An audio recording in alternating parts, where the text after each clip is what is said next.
할렐루야, 한 주간 동안 잘 지내셨습니까? 오늘 저희들이 볼 말씀은 누가복음 16장 1절에서 13절입니다. 그리고 말씀 제목은 지혜로운 청지기의 비유, 이런 제목으로 말씀을 보도록 하겠습니다. 요한복음을 쭉 보았는데 이제 요한복음 16장을 끝으로 마치고 이제 새로운 말씀을 보도록 하겠습니다. 오늘 말씀은 예수님께서 제 아들에게 비유로 주신 말씀입니다. 여기서 제자들이라고 하는 것은 12제자만 말씀하시는 것이 아니라 예수를 믿는 제자가 된 우리들에게도 주시는 말씀입니다. 이 비유의 핵심 주제는 지혜입니다. 지혜. 8절에 보면 옳지 않은 청지기가 행한 지혜를 보면서 빛의 아들들인 우리가 이 지혜를 배우라고 주신 비유의 말씀입니다. 저는 많은 성도들이 이 비유를 잘못 이해하거나 오해하는 것을 많이 보았습니다. 이 비유의 핵심 의도는 예수님이 무엇을 우리에게 말씀하시는가, 그것이 핵심 의도고 그걸 찾는 것이 중요합니다. 그 의도하는 것을 벗어나면 엉뚱한 해석과 결과를 낳게 됩니다. 이 비유에서 예수님이 우리에게 가르쳐 주고자 하는 것은 세상 사람들 또는 악인들의 지혜라고 할지라도 배울 것이 있으면 배우라는 그런 뜻입니다. 그것을 우리 영적인 삶에 적용하라는 것입니다. 그러면 이 비유의 내용을 살펴보도록 하겠습니다. 1절을 보십시오. 어떤 부잣집에 청지기가 있었습니다. 청지기라는 것은 그 매니저나 또 집사와 같은 그런 사람입니다. 그래서 이 청지기는 부자 주인의 모든 재물과 대소사 일들을 관리하고 또 행정을 맡아서 해결하는 그런 일을 하고 있었습니다. 그렇다면 그에게 일정한 권한도 주어진 것입니다. 그런데 이 청지기는 정직하지도 않고 주인에게 충성스러운 그런 청지기가 아니었습니다.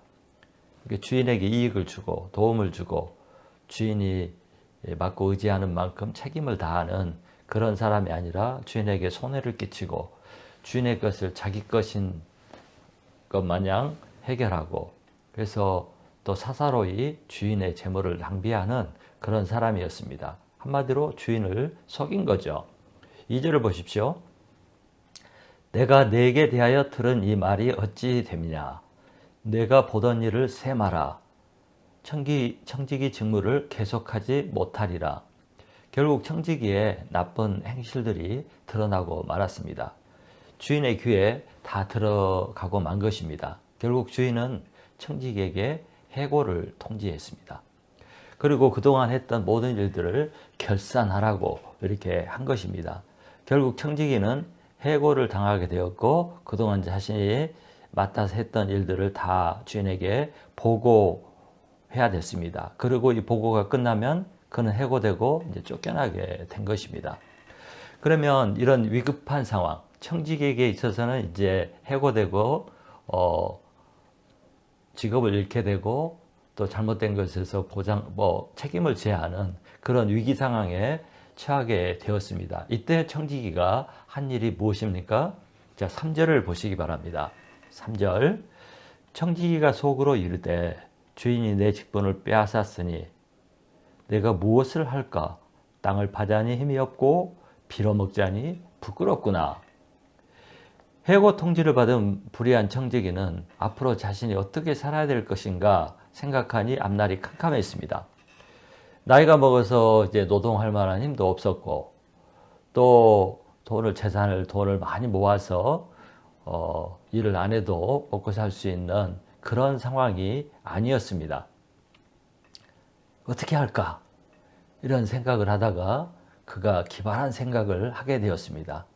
아주 자신이 이제 걱정 없이 살 수 있는 그런 아이디어가 생각이 난 것입니다. 그것이 4절부터 7절 말씀입니다. 그의 생각은 이런 것이었어요. 사람을 이용하는 것이었습니다. 다른 말로 하면 자기가 해고되어서 나갔을 때 자기를 도와주고 돌봐주고 살아갈 수 있도록 사람을 사귀는 것, 그런 사람을 만들어 놓는 것이었습니다. 그 방법은 이런 것이었어요. 이제 주인이 부자였으니까 이 주인에게 빚진 사람들이 참 많았습니다. 이런저런 이유로 이것저것을 이제 부자에게 빌려가고 그것을 갚아야 되는 사람들이 있었습니다. 청지기는 이런 사람들을 찾고 부른 것입니다. 그래서 오늘 말씀에 보면 기름 100마를 빚진 사람의 영수증을 50말로 고쳐주었습니다. 100마를 빌려가서 갚아야 되는데 50말 빌려갔다. 50말을 탕감해주고 그만큼 빚진 자가 이익을 얻게 한 것입니다. 그 다음에 밀을 100석을 빚진 사람이 있는데 80석으로 고쳐주었습니다. 20석을 까준 거죠. 이런 식으로 한두 사람이 아니라 많은 사람들에게, 빚진 많은 사람들의 영수증을 고친 것입니다. 까준 것입니다. 왜 그가 이렇게 이 빚진 자들의 편의를 봐주었을까요? 그것은 자기가 이제 해고되어서 직장을 잃고 나가면 그 중에 일부를 자신에게 돌려달라. 내가 너희들에게 은혜를 베풀었으니까, 탕감해 주었으니까 그 일부분을 나에게 돌려달라. 이렇게 해서 그 돈들을 모으면 평생 일하지 않고도, 노동하지 않고 살 수 있게 된 것입니다. 이 사람은 매우 나쁜 사람입니다. 그런데 자신을 위해서 자신이 어떻게 해고되어 이후에 살아갈 수 있는지 그 방법을 아주 지혜롭게 고안해 낸 것입니다. 그래서 이 사람은 자신의 미래를 아주 지혜롭게, 악한 방법이지만 아주 지혜롭게 잘 준비를 한 것입니다. 여러분, 우리 한국에 가면, 한국에는 아주 나쁜 전통이 하나 있는데 그게 전관예우라는 것이에요. 그게 전관예우 혜택을 제일 많이 받는 사람이 검사하고 판사들입니다. 특별히 검사들입니다. 왜냐하면 검사들은 죄인을 잡고 죄인을 재판에 넘기고 죄인을 감옥에 가두는 사람들이에요. 그런데 검사다가 퇴직을 해서 변호사를 하게 되면 누가 찾아오겠습니까? 죄진 사람들이 찾아오죠. 이런 사람들을 위해서 변호를 할 때 그 사람들을 감옥에 넣으려고 하는 사람들이 과거에 자기 동료나 부하들이거든요. 그래서 이 검사가 어떤 죄인을 변호를 하게 되면 후배들이 다 봐주는 거예요. 감옥 갈 사람을 집행유예로 해주고 또 집행유예 받을 사람을 무죄하다고 해주고 이렇게 짜고 치는 겁니다. 그래서 검사하다가 변호사로 가게 되면 높은 자리에 있었던 검사들은 1년에 10억에서 20억까지 벌기도 합니다. 자기 이름만 올려놓고 하면 그냥 재판에서 다 이기거나 최소한의 벌을 내리게 되니까 수많은 돈 있는 사람들이 이 사람을 찾아오는 거죠. 그래서 아주 나쁜 겁니다. 그런데 이것은 검사들이 제일 유리하고 그 다음에 판사들도 그렇게 하고요. 뿐만 아니라 세무 공무원들, 또 뭐 기획원이나 국토부나 이런 데서 간부로 일했던 사람이 퇴직하면 이 사람들을 다 데려갑니다. 이 사람들이 자리만 잡고 있어도 수많은 사람들이 찾아오고 또 많은 이익을 보게 되니까 회사들이 이런 공무원들을 채용하는 것입니다. 매우 잘못된 것이죠. 그런데 이 고위공직자들이 공무원으로서 열심히 일을 하지만 항상 그들은 자기가 퇴직한 후에 갈 자리를 생각해 놓고 이 일을 합니다. 자기의 미래를 준비하는 거죠. 그런데 이것이 악한 것이지만 이런 것이 통용되는 것이 한국 사회입니다. 오늘 본문에 나오는 이 나쁜 청지기가 바로 그런 사람이었어요. 자기 직책을 이용해서 악을 행했지만 자신의 미래를 위해서 잘 준비한 것입니다. 예수님이 이 나쁜 청지기 비유를 통해서 우리에게 한 가지 교훈을 가르쳐 주고 있습니다. 자, 8절 9절을 읽어보겠습니다. 8절 9절. 주인이 이 옳지 않은 청지기가 이를 지혜 있게 하였으므로 칭찬하였으니 이 세대의 아들들이 자기 시대에 있어서는 빛의 아들들보다 더 지혜로움이라. 내가 너에게 말하노니 불의의 재물로 친구를 사귀라. 그리하면 그 재물이 없어질 때 그들이 너희를 영원한 처소로 영접하리라. 이 나쁜 청지기가 한 일을 주인이 보고 알게 되었습니다. 그리고 칭찬을 했다고 했습니다.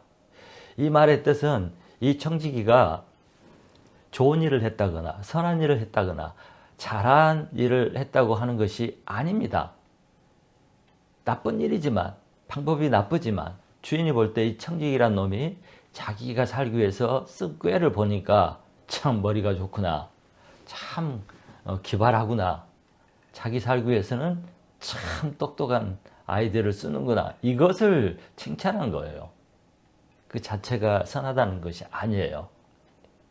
그러면서 예수님이 우리에게 가르치는 바가 뭐냐면, 이 세상의 사람들, 하나님이 없는 이 사람들도 자신의 미래를 위해서 이렇게 지혜롭게 머리를 굴려서 똑똑하게 하는데, 빛의 아들들인 하나님을 믿는 우리들이 이런 지혜를 배워야 된다는 거예요. 미래를 준비하는 지혜를 배워야 된다는 거예요. 이것이 예수님이 우리에게 가르쳐주는 교훈인 것입니다. 오늘 말씀을 통해서 우리가 예수님이 우리에게 가르쳐주는 교훈, 그것을 배워야 하는데, 그것을 첫 번째는 미래를 준비하는 삶을, 그 지혜를 배우라는 것입니다. 9절이 그 말씀이죠. 내가 너에게 말하노니 불의의 재물로 친구를 사귀라. 그리하면 그 재물이 없어질 때 그들이 너희를 영주할 처소로 영접하리라. 그러니까 불의한 방법이지만 청지기는 자신의 노후, 퇴직 후의 미래를 잘 준비를 했습니다. 미래를 준비하는 거, 이건 진짜 중요한 것이고 꼭 해야 하는 것입니다. 그래서 세상 사람들은 자신의 은퇴한 이후, 좀 노후, 장래, 이런 삶, 이런 미래를 열심히 준비를 합니다. 보험에도 들고 주식에 투자도 하고 부동산에도 투자를 합니다. 그래서 요즘 시대에는 젊은, 아주 우리 옛날 나이 드신 분들은 그런 생각을 못했지만 먹고 살기에 바빠서 요즘 시대 사람들은 전부 노후를 준비하는 것을 봅니다. 왜냐하면 은퇴하고 살아야 할 기간이 길거든요. 그리고 은퇴하고 겨우 사는 것이 아니라 퀄리티가 있는 이런 좋은 삶을 살기 위해서는 반드시 노후를 준비해야 되는데, 그래서 세상 사람들이 열심히 준비합니다. 근데 여러분, 아무리 준비를 잘해도 100년, 200년 삽니까? 그렇지 않습니다. 은퇴하고 잘 살아봐야 30년, 35년? 그 정도 살겠죠. 세상 사람들은 이 30년, 35년의 은퇴 후의 삶, 노년의 삶을 살기 위해서 엄청나게 준비를 하고 노력하고 애를 써서 준비를 하는데, 이런 것을 배우라는 것입니다. 참 사람들은 이런 삶을 살기 위해서 잘 준비하는데, 안타깝게도 진짜 은퇴, 죽음 이후의 삶은 준비를 하지 않는다는 거예요. 영원한 삶을 준비하지 않는다는 거예요. 30년, 40년의 삶을, 은퇴의 삶을 위해서는 그렇게 준비하면서 왜 죽음 이후의 삶, 영원한 삶에 대해서는 준비를 하지 않는지, 그것은 참 어리석고 미련한 것입니다. 예수님께서 이 비유 말씀을 통해서 말씀하시는 것이 바로 그거예요. 영원한 삶, 죽음 이후의 삶, 내가 진짜 은퇴하는 그 이후의 삶, 이것을 준비하라는 말씀인 것입니다. 세상 사람들로부터 우리 믿는 사람들이 그 지혜를 배우라는 것입니다. 여러분, 우리는 언젠가 세상을 떠납니다. 영원히 이 땅에서 살 수가 없습니다. 이 땅의 삶은 잠깐이에요. 중요한 것은 이 영원한 삶을 이 땅에서 준비해야 된다는 거예요. 이 땅에서 어떻게 준비했느냐에 따라서 영원한 삶이 결정된다는 것입니다. 그래서 이 땅에서 우리의 삶은 천국, 내세, 영원한 삶을 준비하는 기간인 것입니다. 영혼의 때, 그리고 우리의 영혼의 때를 준비하는 삶이 이 땅의 삶이고, 그것이 신앙생활이고, 이걸 잘하는 사람이 지혜로운 사람이라는 것입니다. 그래서 우리는 이 땅에 사는 날 동안 영원한 삶을 준비하기 위해서 지혜를 발휘해야 되는데, 어떤 지혜를 발휘해야 되느냐? 9절 다시 보겠어요. 내가 너에게 말하노니 불의의 제물로 친구를 사귀라. 그리하면 그 제물이 없어질 때 그들이 너희를 영원한 처소로 영접하리라. 이 말씀을 보면 내가 세상을 떠날 때 나를 맞이해주고 나의 거할 처소를 준비해주고 나를 환영할 그 사람, 나를 맞이할 그 사람, 그 친구에게 투자를 하라는 것입니다. 내가 세상을 떠났을 때 나를 맞이해주고 또 나에게 사용할 것과 살아야 될 집과 또 모든 필요한 것을 제공할 그분, 그 예수님을 친구로 사귀라는 것입니다. 내가 이 땅에서 가지고 있는 재물이나 능력이나 뭐 탤런트나 또 뭐 권력이나 직분이나 이런 모든 것을 소유한 내 소유를 가지고 예수님을 나를 맞이해 줄, 나를 영접해 줄 그 예수님을 사귀라는 것입니다. 정말 우리가 이 땅을 떠나고 이제 영혼의 세계에 들어갔을 때 천국과 지옥의 갈림길에서 나를 구원해 주고 내 삶을 보장해 줄 분은 누구입니까? 오직 예수님 뿐입니다. 이 예수님과 이 땅에서 친분을 쌓고 사귀어야 되는 것입니다. 그것이 신앙생활입니다. 그걸 준비하는 사람이 바로 지혜로운 사람인데, 바로 오늘 본문 말씀을 통해서 그렇게 하라는 것입니다. 그러면 여러분, 그렇게 하면 돼요. 근데 구체적으로 어떻게 해야 되는가? 그것이 또 예수님이 10절에서 13절을 통해서 가르쳐 주고 있습니다. 우리가 구체적으로 어떻게 해야 되는가? 예수님은 10절에서 13절을 통해서 두 가지를 우리에게 말씀해 주고 있습니다. 첫 번째는 어디에 충성해야 되는가? 어디에 충성해야 되는가? 어디에 나의 마음과 생각을 드려야 되는가? 이것을 가르쳐 줍니다. 자, 10절에서 12절을 한번 읽어보겠습니다. 10절에서 12절. 지극히 작은 것에 충성된 자는 큰 것에서 충성되고 지극히 작은 것에 불의한 자는 큰 것에도 불의한 자니라. 너희가 만일 불의한 재물에도 충성하지 아니하면 누가 참된 것을 너희에게 맡기겠느냐? 너희가 만일 남의 것에 충성하지 아니하면 누가 너희의 것을 너희에게 주겠느냐? 이 말씀에서 반복되는 것은 충성입니다. 충성이란 것은 마음을 드리는 거죠. 변치 않는 거죠. 끝까지 헌신하는 것을 충성이라고 말합니다. 그런데 이 충성을 하라고 그러는데 무엇에 충성해야 되는가? 그 대상에 대해서 말씀해 주고 있습니다. 무엇에 충성해야 되는가? 그런데 오늘 본문에서는 어디에 진정으로 충성해야 되는가? 그걸 가르쳐 주는데 이 대상을 두 개로 말씀하고 있어요. 세 번 반복해서 나오는데 세 종류를 말씀하는데 두 개가 반복되어서 대조돼서 나옵니다. 자, 10절에 보세요. 10절에 보면 작은 것과 큰 것이 나옵니다. 작은 것과 큰 것. 또 11절에는 불의한 재물과 참된 것. 그러니까 불의한 것과 참된 것. 그 다음에 12절에는 남의 것과 너희의 것. 이렇게 남의 것과 나의 것이라는 거예요. 이 두 개가 대조되어 나옵니다. 그러니까 여기서 앞에 것, 작은 것, 불의한 재물, 남의 것, 작은 것, 불의한 것, 남의 것. 이것은 세상 것을 말합니다. 세상에 있는 것, 세상 것. 그 다음에 뒤에 나오는 큰 거, 참된 거, 너희의 것, 그게 결국 나의 것. 큰 거, 참된 거, 나의 것. 이것은 하나님과 관계된 것을 말합니다. 첫 번째, 뭐라고 그랬어요? 작은 거, 불의한 거, 남의 것은 세상에 관련된 것이고, 뒤에 나오는 큰 거, 참된 거, 나의 것은 하나님과 관련된 것입니다. 그래서 세상 것은 어때요? 유한한 겁니다. 결국 없어져요. 세상 것은 세상을 위해서 쓰다 보면 그것이 악한 것이 됩니다. 불의한 것이 돼요. 그 다음에 결국 세상 것은 내가 가져갈 수 없으므로 남의 거예요. 남기고 가야 되잖아요. 자식 것이 되든지 뭐 어떻게 내 것이 아니에요. 가져갈 수가 없으니까. 그래서 세상 것은 작은 것이고 결국 불의한 것이고 또 남의 것이 되는 것입니다. 그런데 하나님께 드려진 것은 뭐예요? 큰 것이고 가치가 큰 것이고 거의 진짜 참된 것이고 악한 것이 아니죠.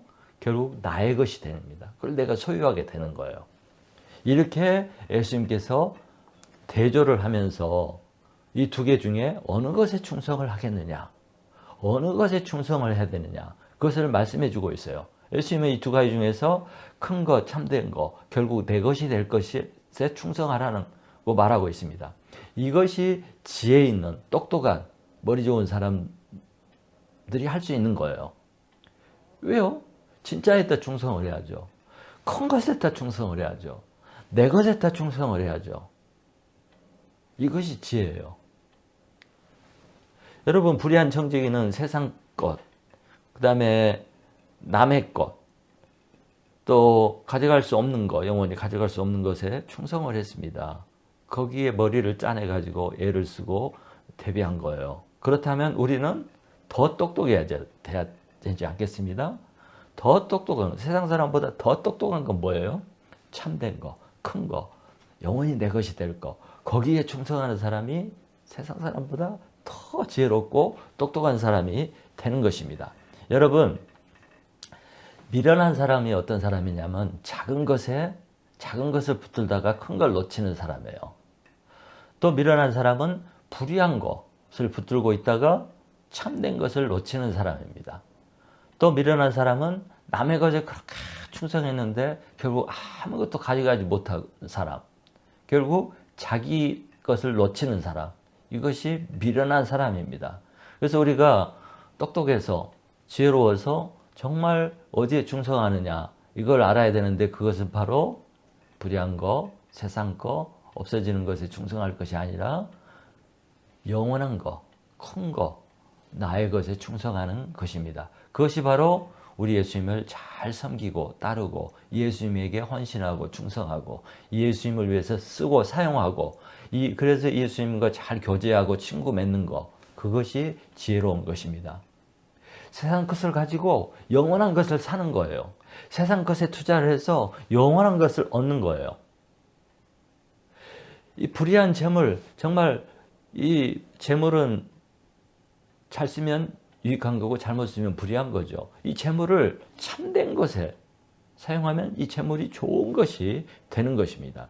재물을 영원한 것에 쓰면 이 재물이 영원히 내 소유가 되는 것입니다. 재물을 하나님의 일에 쓰면 이것이 나에게 영원한 복으로 되는 것입니다. 이것이 예수님이 우리에게 가르쳐 주는 것이고 이런 세상 것들, 내가 가진 소유를 가지고 영원한 것을 사라는 것입니다. 정말 우리가 최선을 다하고 충성해야 할 것은 큰 것, 참된 것, 내 몫이 될 나의 것입니다. 그것이 바로 뭐예요? 천국이에요. 그것이 바로 하나님 나라예요. 또 그것이 바로 나를 천국과 하나님 나라로 인도할 예수님을 얻는 거예요. 예수님과 사귀는 거예요. 예수님을 위해서 헌신하고 충성하는 겁니다. 이 모든 것은 예수님을 우리가 친구로 친하게 지내고 관계를 잘 맺는 데서 주어지는 것이고 얻어지는 것입니다. 그래서 여기에 우리가 투자를 해야 돼요. 주식 투자하듯이, 부동산 투자하듯이, 예금하듯이 바로 천국 은행에, 천국에 투자하고 헌신하는 것입니다. 이것이 지혜로운 것입니다. 그 다음에 두 번째, 예수님이 무엇을 또 가르쳐 주냐면 두 주인을 섬기면 안 된다. 두 주인을 모시고 살면 안 된다. 이것을 가르쳐주고 있습니다. 13절을 읽어보겠습니다. 13절. 집 하인이 두 주인을 섬길 수 없나니 혹 이를 미워하고 저를 사랑하거나 혹 이를 중히 여기고 저를 경히 여길 것임이니라. 너희는 하나님과 재물을 겸하여 섬길 수 없느니라. 우리가 두 주인을 섬기게 되면 이 딜레마가 생기고 갈등이 생기고 혼돈이 생기고 실수를 하게 됩니다. 이 주인을 섬기면 이 주인을 소홀히 하게 되고 이 주인을 섬기면 저 주인을 소홀하게 되고 이 주인에게 마음을 드리면 저 주인에게 드릴 수가 없고 그래서 막 갈등이 일어나죠. 복잡해집니다. 그래서 예수님께서 두 주인을 우리는 섬길 수 없다 이렇게 말씀하셨습니다. 그런데 우리의 삶에 우리의 마음에 주인 역할을 하려고 하는 우리의 마음을 빼앗아가려고 하는 존재가 둘이 있습니다. 우리 마음을 가져가려고 하는 우리 마음을 바치기를 원하는 두 존재가 있는데 하나는 하나님이세요. 다른 하나는 재물입니다. 그래서 이 비유 전체 내용을 보면 재물과 관계된 내용이에요. 돈에 관계된 내용이에요. 여러분 돈, 재물이 별거 아닌 것 같지만 하나님과 항상 비교되어서 대조되어서 나옵니다. 이것을 보면 이 재물이 거의 하나님과 대등한 수준, 신과 같은 위치에 있다는 것을 알 수가 있습니다.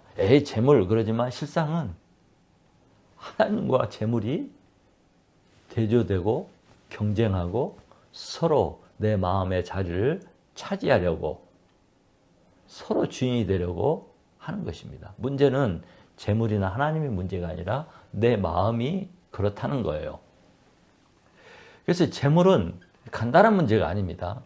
엄청나게 우리 마음을 빼앗고 충성을 요구하고 일생을 바치도록 하는 것입니다.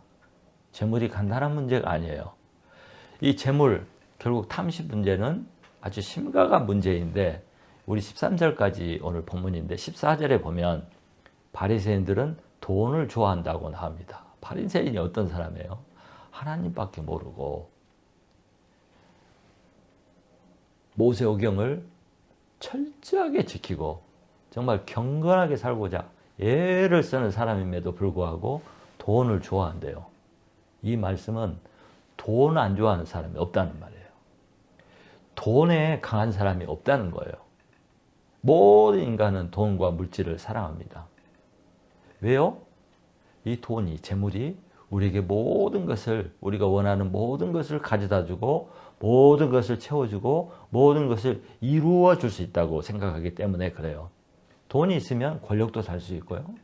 돈이 있으면 자기가 원하는 것을 다 소유할 수 있습니다. 차도, 심지어 아름다운 여자도, 권력도, 사람도 다 얻을 수가 있습니다. 살 수가 있습니다.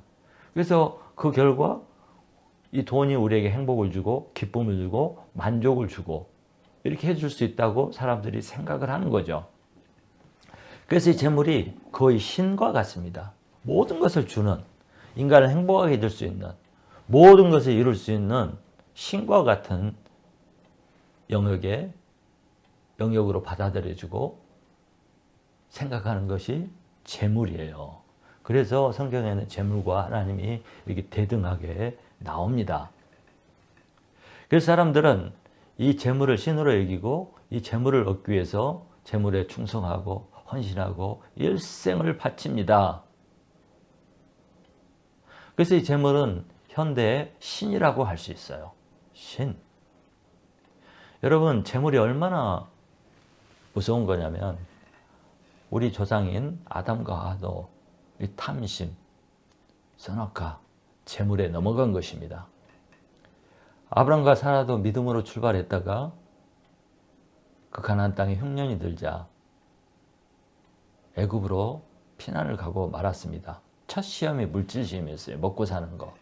근데 아브람과도 사라도 지고 말았습니다. 예수님이 땅에 와서 이제 공생애를 시작하고 첫 번째 받은 시험이 물질 시험이었어요. 돌로 떡을 만들어 먹으라 하는 그런 물질 시험이었죠. 그래서 이 물질 문제는 우리에게 매우 심각하고 중요한 문제고, 이 물질 문제 때문에 우리가 시험에 들고 신앙에서 넘어질 가능성이 아주 많습니다. 그래서 이 물질 문제는 단순히 먹고 사는 문제가 아니에요. 이것은 누구를 따르느냐, 누구를 신뢰하느냐, 누구를 섬기느냐, 누구에게 내 인생을 바치느냐 하는 신앙과도 같은 매우 중요한 문제입니다. 다른 말로 하면 우리 인생의 주인을 누구로 모시느냐 하는 그 주권 문제예요. 우리가 어느 쪽을 나의 왕으로, 나의 주인으로 모시고 복종하고 충성하고 사느냐 하는 매우 심각하고 내 생명이 달려있는 중요한 문제예요.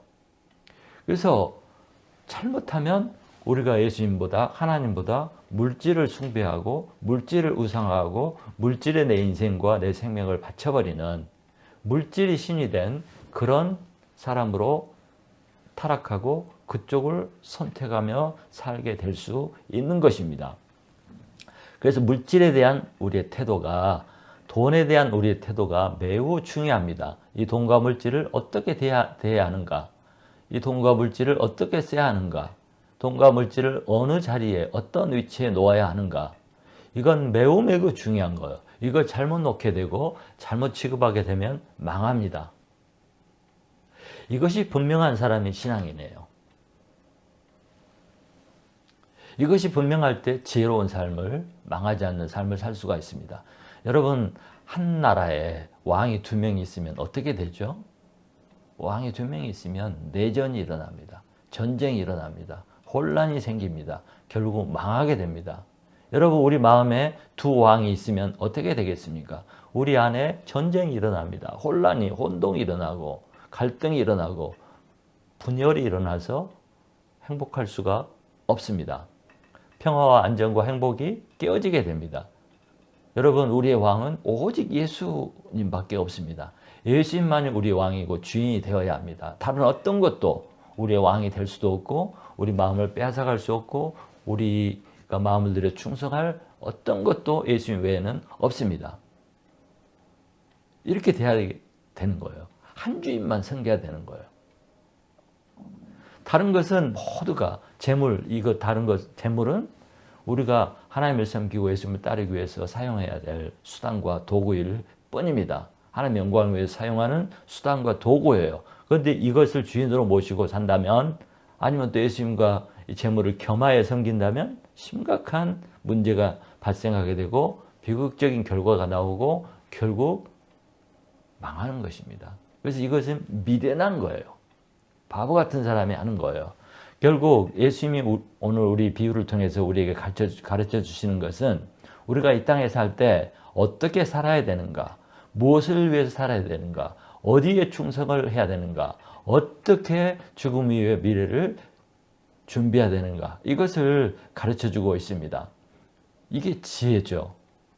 어떻게 살아야 되는가를 아는 것이 지혜입니다. 어떻게 죽음 이후의 삶을 살아야 되는가, 이걸 아는 것이 지혜인데, 그 지혜를 오늘 비유를 통해서 예수님께서 우리에게 가르쳐주고 있습니다. 어떻게 미래를 대비하는가. 결국은 우리가 큰 것이 되고 참이 되고 결국 내 소유가 되는 천국을 위해서 투자하고 헌신하고 충성하는 것, 이것이 지혜입니다. 세상에 있는 것들은 결국은 내 것도 아니고요, 참된 것도 아니고요, 세상 것만 위해서 산다면 그것이 바로 나쁜 것이 되는 거예요. 돈이 내 마음을 빼앗고 세상에서만 위해서 살아라, 그럼 돈이 나를 속이는 것이고요, 그게 나쁜 것이 되는 겁니다. 그건 하찮은 것이 되는 것입니다. 결국 내 것도 되지 못하는 것입니다. 그러니까 그렇게 속이면 안 되는 것입니다.